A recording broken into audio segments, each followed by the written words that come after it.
अस्सलामुअलैकुम, क्या हाल है? होप ठीक होंगे, खैर से होंगे, खुश होंगे।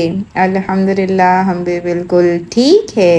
ये मैं रात के लिए चिकन को मैरिनेट कर रही थी। उसके लिए मैंने चिकन में अदरक लहसुन ऐड कर दिया है, तंदूरी मसाला ऐड कर दिया है। ये तंदूरी मसाला कनाडा का होता है, काफ़ी अच्छा होता है, बहुत सारा स्टॉक अल्हम्दुलिल्लाह है।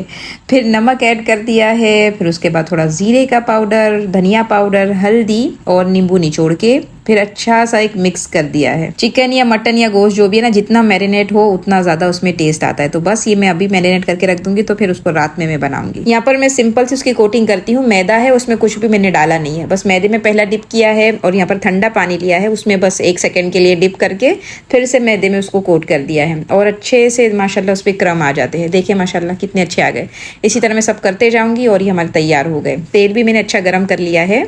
एक साइड पर मैंने चिप्स रखे हैं फ्राई होने के लिए और दूसरी तरफ मैं चिकन को फ्राई कर रही हूँ। बच्चे जब ऐसा कुछ बनता है ना तो बड़े खुश हो रहे हुए होते हैं। बहरहाल ये सब मैंने डाल दिया है और अगर आप चाहते हैं आपके जो क्रम है ना थोड़े से सॉफ्ट बने, यानी इतना हार्ड नहीं हो जाए, तो मैं उसको ढाँक के पका देती हूँ, तो थोड़े सॉफ्ट की तरफ होते हैं। मुझको लगता है सारे बच्चों की महबूब डिश है, इसलिए सभी को बनाने आती ही होगी। तो बस जब तक इन्हें एक तरफ अच्छे से पक नहीं जाए हम दूसरी तरफ उसको फेरेंगे नहीं। जब हो गया तो दोनों साइड को अच्छे से हमने फ्राई कर लिया और हमारी मज़ेदार सी चिकन बन के तैयार हो गई। अच्छा, जब इसको निकालते हैं ना तो ऐसे कोई जाली वगैरह पे निकाला करे ताकि वो नीचे से नरम नहीं हो जाए। ये फ्राइड हो गई हमारी चिकन। मैं दूसरा बैच डालूंगी, पर यहाँ पर चिप्स भी बन गए हैं। अच्छा, चिप्स के ऊपर कोई लंदन का मसाला था वो डाल दिया है। आप भी बोलोगे क्या कनाडा और लंदन, भाई यहाँ कुछ मिलता नहीं है, सब दूसरी जगहों से आता है, तो बस वही यूज कर लेते हैं। हमारे अगर बच्चों का बस चले ना तो वो रोज यही बनवाए और यही खाए। आप बताइएगा ट्राई करके कि रेसिपी आपको कैसी लगी। Quién cocina rico, Hanana? Papita. ¿Quién cocina rico? Sí. ये एक्सप्रेशन चेक करें आपके कितना पसंद आता है माशाल्लाह से। अच्छा, ये खा पी लिया हमने और ये रात का टाइम का वीडियो का क्लिप है कि पनामा में हालात काफी बिगड़े हुए हैं, यानी गवर्नमेंट और पब्लिक की कुछ लड़ाई चल रही है। आप समझ ले कि प्रेसिडेंट ने कुछ ऐसा फैसला कर दिया है जो पब्लिक के लिए ठीक नहीं है। पब्लिक ने उस पर आवाज उठा रही है और मंडे से हड़ताल में लगी हुई है। मैं यहाँ पर खड़े होकर बच्चों से बात कर रही थी। आपको कुछ वो धुआं वगैरह दिख रहा होगा ना, तो वो गैस वगैरह का निकल रहा है कि पब्लिक को हटाने के चक्कर में पुलिस वगैरह डाल रही है। और मैं बच्चों को यही समझा रही थी कि देखो ये भी प्रेसिडेंट है, लेकिन ये कैसे अपने फायदे के लिए इतनी पूरे लोगों का नुकसान कर देते हैं। हालांकि प्रेसिडेंट हजरत उमर भी रह चुके हैं और क्या ही बेहतरीन अपनी मिसाल कायम करके गए हैं। हजरत उमर फरमाते हैं ना कि अगर दरियाए नील के पास भी उमर एक कुत्ता प्यासा मरा तो कयामत के दिन अल्लाह तुझसे सवाल करेगा। यानी इतना अल्लाह का डर है कि एक जानवर की जान भी अगर मेरी हुक्मरानी में गई तो मुझको उसका जवाब देना है। तो आप बताएं आज दुनिया में जालिम जाबिर हुक्मरान की वजह से कितने लोग परेशान हैं। मैं बच्चों को ये समझा रही थी कि जो प्रेसिडेंट वगैरह होते हैं इनके पास पावर ज्यादा होती है, इस वजह से ये अपनी पावर का ज्यादा इस्तेमाल करके ज्यादा लोगों को परेशान कर सकते हैं। लेकिन हमारे पास चूंकि पावर कम होती है, हम इतने ज्यादा लोगों को तो नहीं सता सकते। हम क्या करते हैं, हम थोड़े थोड़े लोग को सताते हैं, 1 2 3 4, लेकिन हम भी उसी हुक्म में आ रहे होते हैं। यानी हमारी वजह से किसी के अगर आंसू निकले हैं, किसी का दिल दुखा है, किसी की रातें खराब हुई है, किसी के दिन खराब हुए हैं, हम भी उसी प्रेसिडेंट की जगह पे अपने आप को रख के सोचें। तो हम सिर्फ ये दुआ नहीं करें कि अल्लाह जालिम जाबिर हुक्मरान हमसे हटा दे, बल्कि हम अपने लिए भी दुआ करें कि हमको अल्लाह जालिमों में से मत बनाइएगा। तो बहरहाल कंट्री में अगर प्रोटेस्ट चल रहे हो तो जाहिर सी बात है इकोनॉमी अफेक्ट करती है और सारे मसाइल खड़े हो जाते हैं, खाना पीना, राशन पानी। तो सारे ही यही कोशिश कर रहे हैं कि जो राशन पानी घर में नहीं है वो ला के रख दे, ताकि अगर हालात और ज्यादा संगीन हो तो फिर उसमें से गुजारा करना आसान हो। लेकिन ये तो जिनके पास पैसे वो लोग ये काम कर रहे हैं। मैं तो वो सोचती हूँ जो बेचारा गरीब है, जो रोज का कमाता है, रोज का खाता है, वो सब ये कैसे कर सकेगा। तो अक्सर जो परेशान हो रहे होते हैं ना, वो मिडिल क्लास भी इतना नहीं होता है, सब पे अफेक्ट होता है।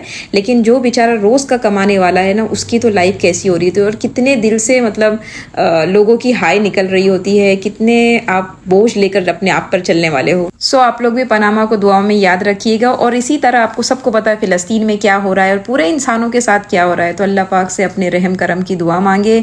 और ये सब अक्सर हमको लगता है हमारे गुनाहों की वजह से हो रहा है, तो हम अपने गुनाहों पर माफी मांगने पर ज्यादा फोकस करें बनिस्बत कोई वजीफे करने के। इसकी मिसाल ऐसी है कि पहले कपड़ों में से मैल निकालना ज़रूरी है, यानी गुनाह से तौबा ज़रूरी है। अगर गुनाह से तौबा हो गई तो फिर परफ्यूम काम करेगा, लेकिन अगर कपड़ा ही मैला है और उस पर हम वजीफे करे जा रहे हैं तो वो कुछ काम का नहीं होगा। अल्लाह का बहुत ज़्यादा शुक्र है कि हम राशन पानी लेकर आ गए हैं। अच्छा, पनामा वालों के लिए बता दूं कि यहाँ पर इंडियन स्टोर काफ़ी सस्ती है, क्योंकि मुझको अभी अभी पता चली है।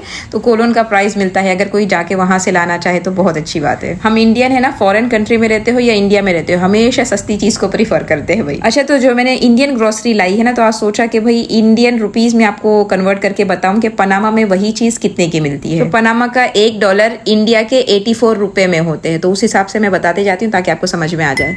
ढाबेली मसाला 210 रुपीज़, बिरयानी मसाला 147 रुपीज़, सांबर मसाला $2.50 और ये भाकड़वारी भी $2.50। 1 किलो बेसन 252 रुपीज़, फ्राइड ओनियन $4 और ये पानी पूरी की खाली पूरी आती है ना 98 रुपीज़। 1 किलो पोहा 252 रुपीज़, अक्खी लाल मिर्ची $4, फिर तीखा मिक्स चूड़ा 210 रुपया, फिर गुड डे एग बिस्किट 63 रुपया, फिर ये मकई का चूड़ा 294 रुपीज़, बालाजी का एक पैकेट 126, 4 लीवरा रवा 399 रुपए, जो नमकीन से आती है वो तो 210 की है। 1 लीवरा चाय की पत्ती 462, ये पान मसाला 336, शेजवान सॉस 294 रुपए और ये पार्ले जी बचपन से खा रहे हैं 252 की है। बस फिर बाकी आगे देखते जाए, मैंने यहाँ पर लिख दिया हुआ है, इससे एक आइडिया लग गया होगा कि यहाँ के भाव और वहाँ के भाव में क्या फ़र्क है।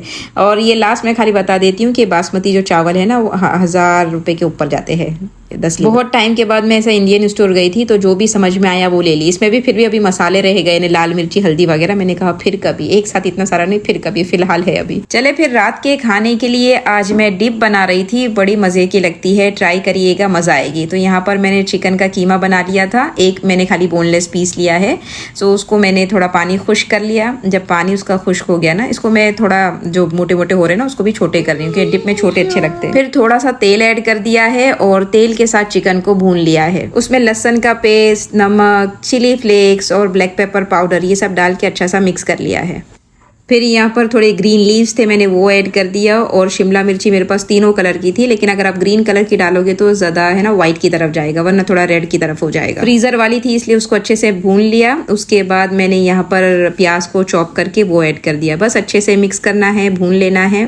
जब अच्छे से भून गया मैंने उसमें नींबू निचोड़ दिया, और कोई भी आप उसमें हॉट सॉस डाल दे, रेड वाला, ग्रीन वाला, जो आप प्रीफर करते हो वो आप सॉस डाल। सारी चीज़ें जब अच्छे से मिक्स हो गई ना, तो फिर मैंने उसमें क्रीम चीज़ डाल दी है और गैस बंद कर दिया, जल्दी जल्दी उसको मिक्स कर दिया। ये देखिए माशाल्लाह कितना क्रीमी लग जाता है। फिर उसमें भुट्टे के दाने जो उबले हुए होते हैं ना वो ऐड कर दिए, और मायोनीज आप अपने हिसाब किताब से डालें, आपको किस तरीके का चाहिए। तो बस मायोनीज डाल दिया, उसको मिक्स कर लिया और निकाल लेते हैं हम अपनी सर्विंग डिश में। अच्छा, भुट्टे के दाने और मायोनीज जब वो मिक्सर ठंडा हो जाए ना उसके बाद ऐड करना है। तो ये हम खाने बैठने वाले थे तब मैंने वो ऐड कर दिया था। ऊपर से जो फिर पत्ती थी ग्रीन वाली वो मैंने ऐड कर दी, और हमारा मज़ेदार सा डिप बन के तैयार हो गया है। अच्छा, इसके आप कोई भी यानी नमकीन जो बिस्किट होती है आप उसके साथ खा ले। मेरे पास यहाँ पर 2 किस्म की नमकीन बिस्किट थी, सो हमने वो निकाल लिया और उसी के साथ बड़े अच्छे से एंजॉय किया है। मुझको तो डिप वगैरह काफ़ी अच्छी लगती है। पहले ऐसा था कि बच्चे नहीं खाते थे, छोटे थे तो उनको कुछ टेस्ट करने के लिए समझ में नहीं आता था, पर अब जैसे जैसे बढ़ते हो रहे हैं तो वो भी खाने लगते हैं, तो फिर बनाने में मज़ा आता है और अच्छा लगता है कि चलो सब मिलजुल के खाने वाले हैं।